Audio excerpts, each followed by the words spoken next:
Hello everybody, welcome to Rajalakshmi's Concept Clear classes. Today we will discuss about non-cyclic photophosphorylation. This non-cyclic photophosphorylation involves both the photosystem, that is photosystem 1 and photosystem 2, and it mainly occur in the thylakoid membrane.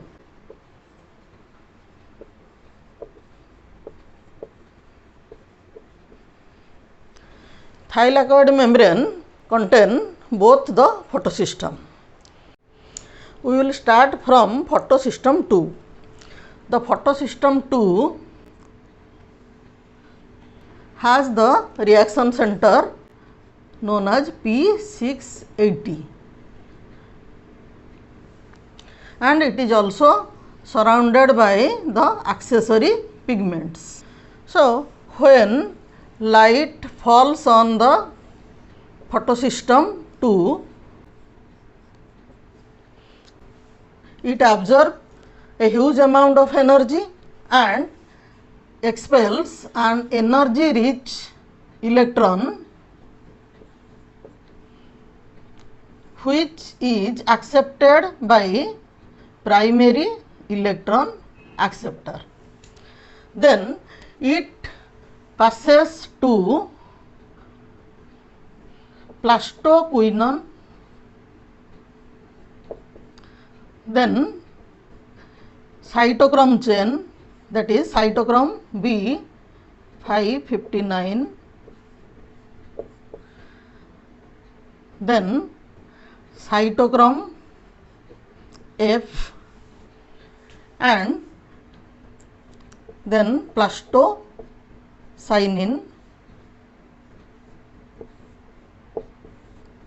and then passes to chlorophyll A molecule of photosystem 1.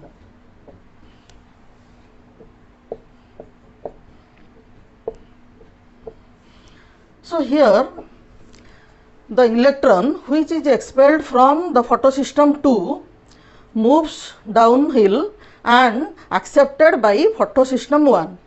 It does not return to the same molecule, and during this course one molecule of ATP is produced from ADP and inorganic phosphate. Now, this photosystem 1 is also surrounded by the accessory pigments. So, when light energy falls on this photosystem 1, it also expels an energy rich electron which is again accepted by a primary electron acceptor. Then it moves to ferredoxin, then to NADP reductase,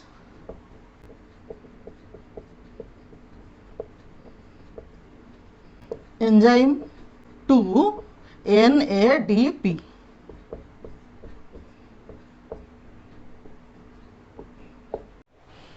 So, we see during this process the electron from photosystem 2 transferred to NADP. So, due to continuous flow of electron, this photosystem 2 becomes positively charged.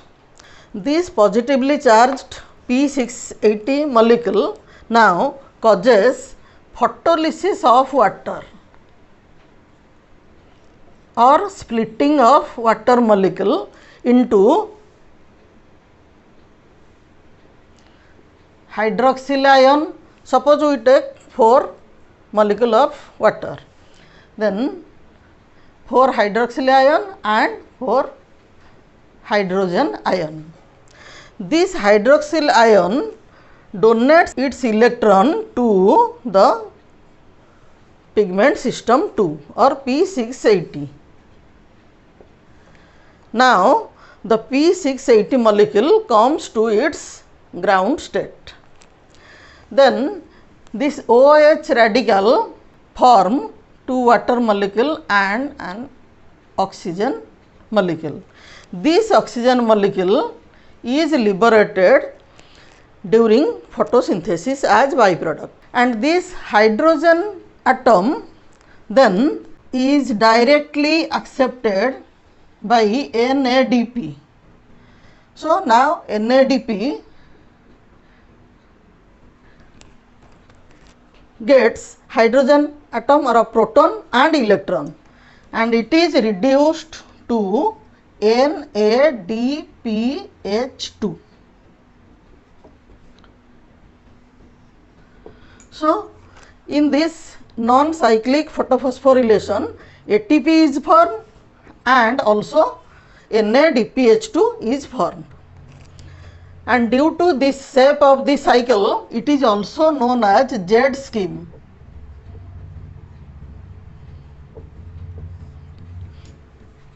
So we see that in non-cyclic photophosphorylation, both the ATP molecule and also the reducing power, that is NADPH2, is formed. So this is the main path of photophosphorylation or the predominant path of the photophosphorylation. If we compare cyclic and non-cyclic photophosphorylation, we find that cyclic photophosphorylation include or involve only photosystem 1. Here non-cyclic photophosphorylation include both the photosystem 1 and photosystem 2. Then it occurs in the stroma lamellae.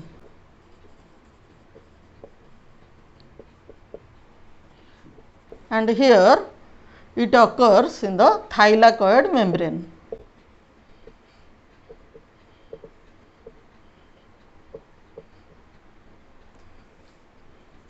Cyclic photophosphorylation results in the formation of only ATP molecules.